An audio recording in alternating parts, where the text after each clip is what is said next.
하나님의 말씀 누가복음 20장 27절부터 40절까지 말씀입니다. 누가복음 20장 27절부터 40절까지 말씀을 33절까지는 제가 먼저 읽고 봉독하고 다음에는 합독하겠습니다. 부활이 없다고 주장하는 사두개인 중 어떤 이들이 와서 물어 이르되 선생님이여, 모세가 우리에게 써주기를 만일 어떤 사람의 형이 아내를 두고 자식이 없이 죽으면 그 동생이 그 아내를 취하여 형을 위하여 상속자를 세울지니라 하였나이다. 그런데 7형제가 있었는데 마지가 아내를 취하였다가 자식이 없이 죽고 그 둘째와 셋째가 그를 취하고 7이 다 그와 같이 자식이 없이 죽고 그 후에 여자도 죽었나이다. 7이 다 그를 아내로 취하였으니 부활 때 그 중에 누구의 아내가 되리까? 34절부터 읽겠습니다. 여러분께 예수께서 이르시되 이 세상의 자녀들은 장가도 가고 시집도 가되 저 세상과 및 죽은 자 가운데서 부활함을 얻기에 합당히 여김을 받은 자들은 장가가고 시집가는 일이 없으며 그들은 다시 죽을 수도 없나니 이는 천사와 동등이요 부활의 자녀로서 하나님의 자녀임이라. 죽은 자가 살아난다는 것은 모세도 가시나무 떨기에 관한 글에서 주를 아브라함의 하나님이요 이삭의 하나님이요 야곱의 하나님이시라 칭하였나니 하나님은 죽은 자의 하나님이 아니요 살아있는 자의 하나님이시라. 하나님에게는 모든 사람이 살았느니라 하시니 서기관 중 어떤 이들이 말하되 선생님 잘 말씀하셨나이다 하니 그들은 아무것도 감히 물을 수 없음이더라. 아멘.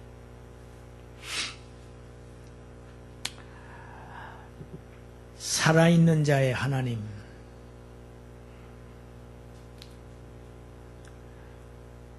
유대인들은 세 종파가 있습니다. 잘 아시는 바리새파가 있죠. 바리새파는 유대 회당을 중심으로 생활을 해왔던 그런 아주 율법을 철저히 지켜서 구원을 얻으려고 했던 그런 율법주의자들입니다. 그들은 아주 율법을 철저하게 지키는 것을 해석하고 또 그것을 실천하고 그걸 가르치고 했기 때문에 일반 백성들로부터 대단히 존경을 받는 그런 집단들이었는데 또 한편 이 사두개파는 유대인들의 회당이 아닌 성전을 중심으로 이렇게 신앙생활을 하는 부류들입니다. 아마 다윗 왕 때 그 제사장이었던 사독 계열의 후손들이 아니었나 이렇게 추정들을 합니다. 유대인의 그 중앙 사법기구인 산헤드린 회원의 대부분을 이 사두개파들이 장악하고 있기 때문에 정치 권력자들입니다. 이 사람들은 헤롯 궁 또 로마에서 파견된 집정관들과 이렇게 아주 연합을 해서 정치적인 권력을 소유한 집단이었습니다. 예나 지금이나 정치인들은 별로 대중들의 인기를 받지 못하는 것 같습니다. 역시 이 사두개파도 바리새파에 비해서 백성들로부터 이렇게 존경을 받지 못했다고 합니다.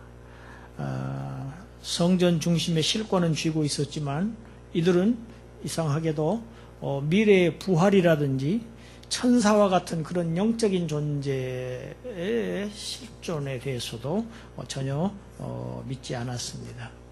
참고로 나머지 한 지파는 에세네파라고 하는 파인데 이들은 정치적인 집단도 싫고 그렇게 그 율법주의에 그렇게 매여 있는 너희들도 싫고 우리는 다 이 세속을 떠나서 산속 깊은 곳에 가서 이렇게 집단을 이루면서 이렇게 그 하나님을 향한 경건 생활에 최선을 다하겠다고 하는 부류들이 SNF파들입니다. 말하자면 수도원주의죠. 이 중에서 오늘 본문의 사두개파들도 예수님을 대적했지만 대표적인 예수님의 대적자들은 주로 바리새파들이었습니다.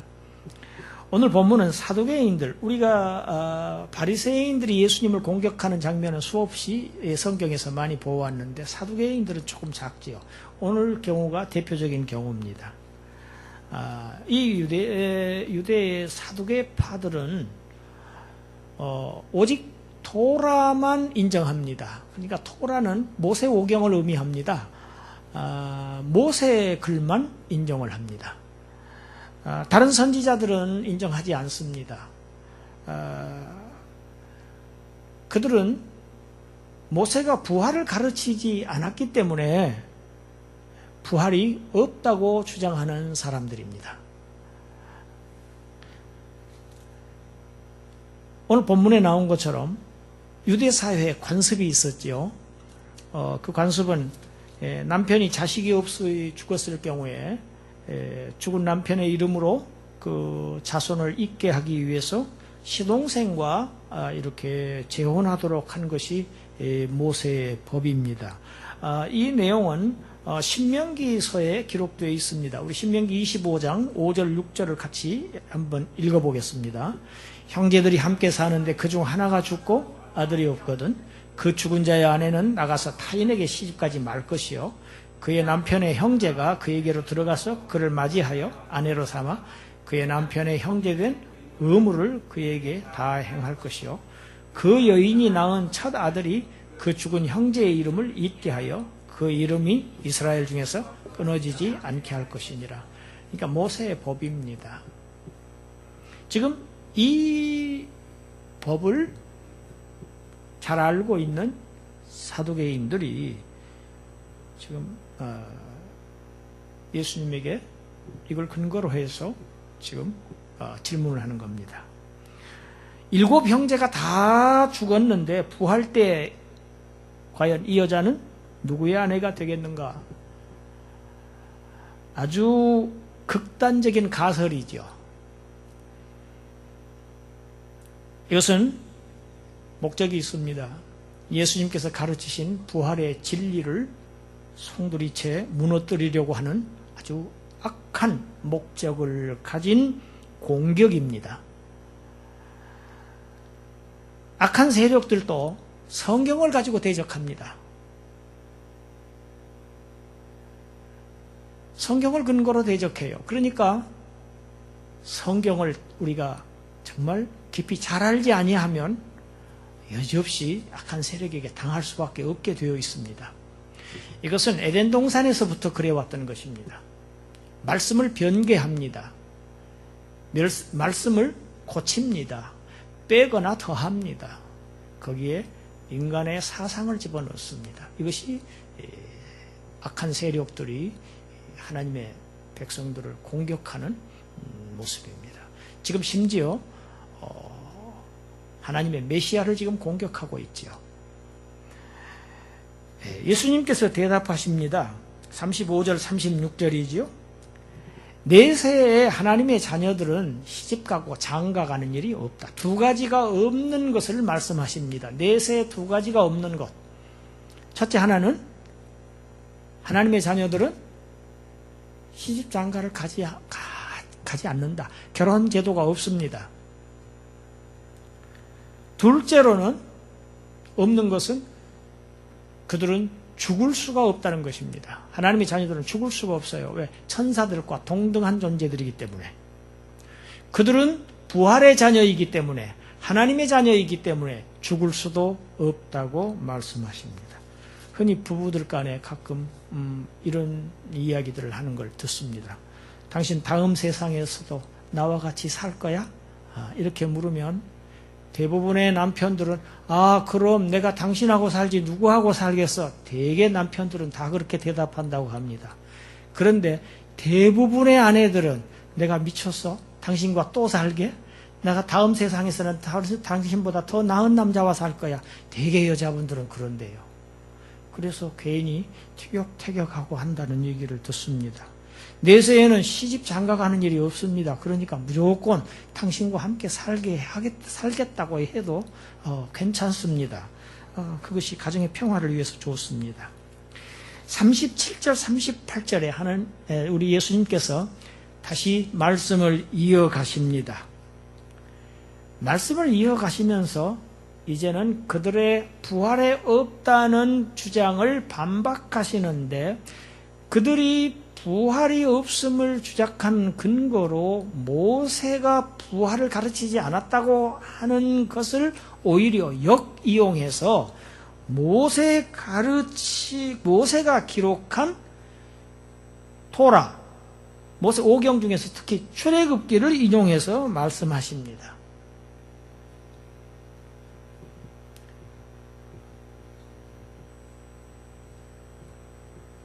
모세의 글에도 죽은 자가 살아난다는 것을 모세가 기록을 했다. 이게 37절이죠. 그 사건이 모세가 미디안의 그 호렙산에서 그 자기의 장인 이드로의 그 양떼를 칠 때에 가시떨기나무 사이에 불이 붙었는데 나무는 타서 없어지지를 않고 그대로 나무는 있는데 불이 활활 타오르는, 그래서 그 나무 떨기 사이에서 야훼 하나님이 나타나신 임재를 직접 경험합니다. 거기에서 모세야 모세야 하고 모세를 부르시는 소리를 듣습니다. 내가 여기 있나이다 대답할 때에 하나님께서 말씀하시죠. 우리 출애굽기 3장 5절 6절을 같이 한번 읽어보겠습니다. 하나님이 이르시되 이리로 가까이 오지 말라. 내가 선 곳은 거룩한 땅이니 내 발에서 신을 벗으라. 또 이르시되 나는 내 조상의 하나님이니 아브라함의 하나님, 이삭의 하나님, 야곱의 하나님이니라. 모세가 하나님 배웠기를 두려워하여 얼굴을 가렸다고 되어 있습니다. 하나님께서는 이스라엘의 족장 아브라함에게 언약을 하십니다. 약속을 하십니다. 그것은 먼 훗날 그들을 구원하실 것을 언약하신 기록이 창세기 15장 13절 14절에 나옵니다. 창세기 15장 13절 14절, 이게 지금 잘못 되어 있습니다. 우리 성경을 찾아보겠습니다. 창세기 15장 13절부터 15절까지 성경을 같이 읽겠습니다.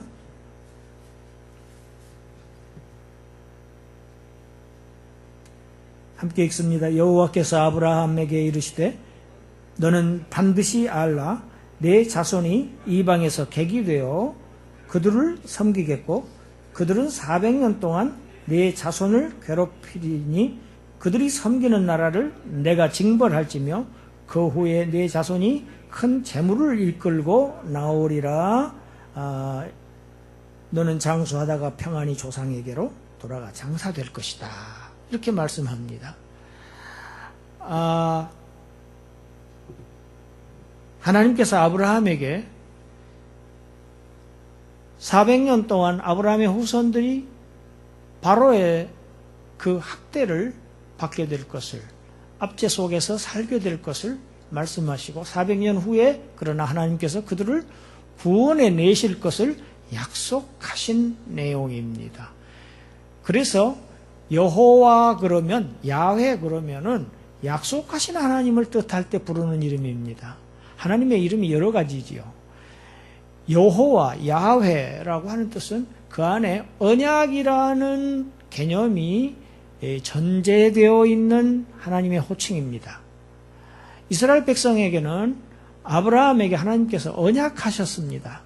그들을 구원하실 것을. 그리고 그 언약을 그 대대로 갱신해 나가시지요. 아브라함이 죽은 다음에는 이삭에게 똑같은 언약을 하십니다. 이삭 다음에는 야곱에게 언약을 갱신하시죠. 이렇게 구원을 해내실 것을, 반드시 구원하실 것을 약속하신 그 하나님. 여러분, 모세를 향해서 신을 벗으라고 하십니다. 신발을 벗은 것은 노예의 모습입니다. 노예들은 신이 없습니다.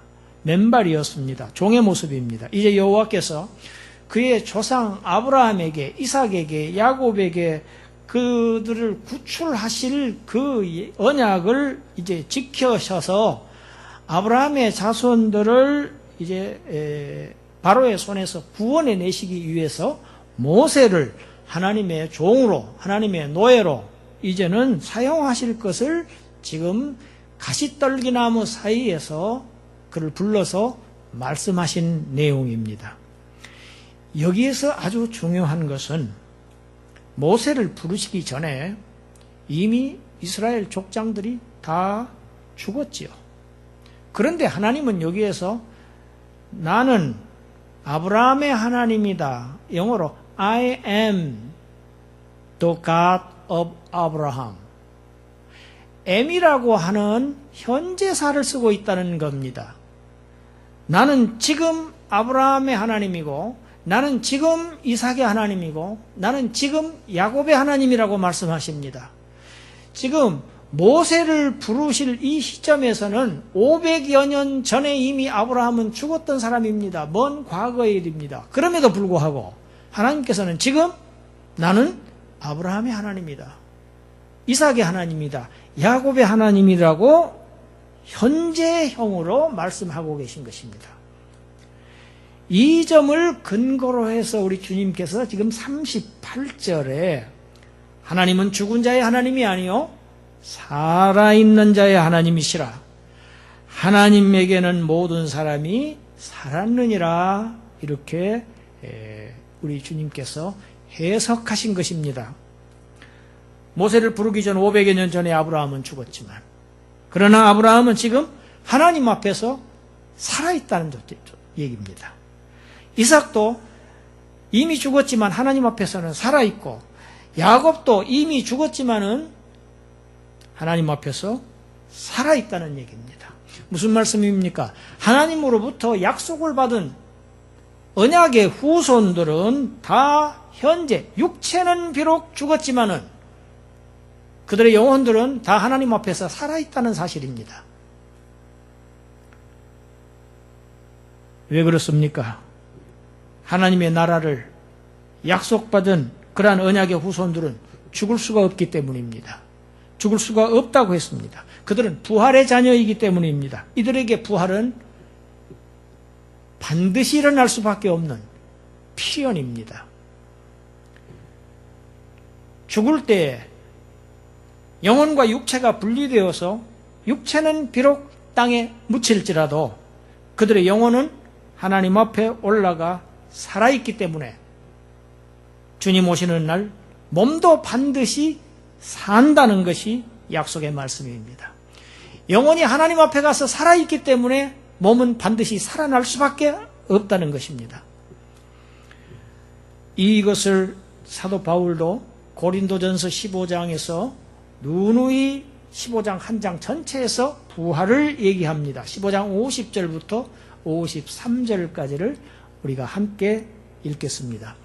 형제들아, 내가 이것을 말하노니 혈과 육은 하나님의 나라를 이어받을 수 없고 또한 썩는 것은 썩지 아니하는 것을 유업으로 받지 못하느니라.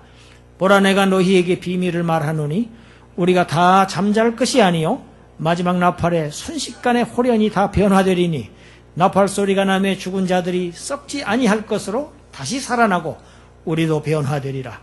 이 썩을 것이 반드시 썩지 아니할 것을 입겠고 이 죽을 것이 죽지 아니함을 입으리로다. 아멘. 우리가 가진 이 혈육 그대로는 천국에 들어갈 수 없습니다. 우리 주님 오시는 날, 나팔 소리가 울려 퍼지는 날, 순식간에 하나님의 백성들의, 죽은 자들의, 죽은 하나님의 백성들의 묻힌 몸들이, 육체가 다 살아나고 살아있는 자들도 썩지 않고 죽지 아니할 그러한 부활의 몸으로 영생할 몸으로 변화되어서 하나님의 나라를 상속받게 된다는 것입니다. 왜? 이 썩는 육체를 가지고는 하나님 나라를 유업으로 받을 수가 없다는 것이 오늘 50절의 얘기입니다. 그래서 썩지 아니할 몸을 영생에 들어가는 것입니다. 쉽게 얘기하면 썩지 아니할 몸을 입고 이제 영혼과 결합해서 주님 오시는 날 이제 영생으로 들어갈 때에 영생의 나라 하나님의 나라를 유업으로 받아서 그 나라의 백성으로 완전히 이제는 진입하는 것입니다. 하나님 나라의 약속 받은 언약의 자손들, 언약의 후손들 다 아브라함의 자손들이라고 갈라디아서에서 바울은 얘기하고 있습니다. 그들은 죽을 수도 없는 부활의 자녀들이기 때문에 우리에게 있어서 부활은 반드시 일어날 필연적인 사건입니다. 우리 주님께서 오늘 부활을 부인하는 이 사두개인들에게 모세의 글을 근거로 해서 이제 하나님의 백성들에게 있어서의 부활은 반드시 있을 것이라는 사실을 확인하시고 확정하신 말씀이 오늘 본문입니다. 우리가 이 세상 잠깐 긴 것 같지만 사실은 순간입니다. 어느새 50, 60이 넘으면 70은 금방입니다. 순식간에 지나갑니다. 우리의 삶이 이 생뿐이라고 하면은 정말 하나님의 자녀들은 더욱 불쌍한 자라는 것이 맞습니다. 왜? 마음대로 즐기지도 못합니다. 마음대로 놀지도 않습니다. 절제해야 합니다. 모든 것을 다 그 나라를 위해서 인내하며 참으며 정말 그 나라의 더 큰 기쁨을 위해서 잠시 이 세상에서의 그 환락을 절제하며 억누르며 살아야 하는 그리고 그 나라를 기뻐하면서 살아야 하는 그러한 존재들입니다. 그렇게 해야 할 마땅한 이유가 오늘 본문입니다. 우리들에게는 더욱더 큰 상속이 약속되어 있기 때문입니다. 유업을 받아야 할 자들이기 때문입니다. 그래서 우리는 반드시 이 약속의 후사들이 되고야만 한다는 것이 하나님의 또 변함이 없는 약속입니다. 이 약속을 붙들고 오늘 이 땅에서 다소 힘들고 어렵더라도 날씨가 너무 무더워서 신경질이 좀 날지라도 몸이 좀 아플지라도 우리가 굳건히 약속의 말씀을 붙들고 그 나라를 향해서 전진해 나가는 승리하는 여러분들이 되시기를 주님의 이름으로 축원합니다. 기도드리겠습니다.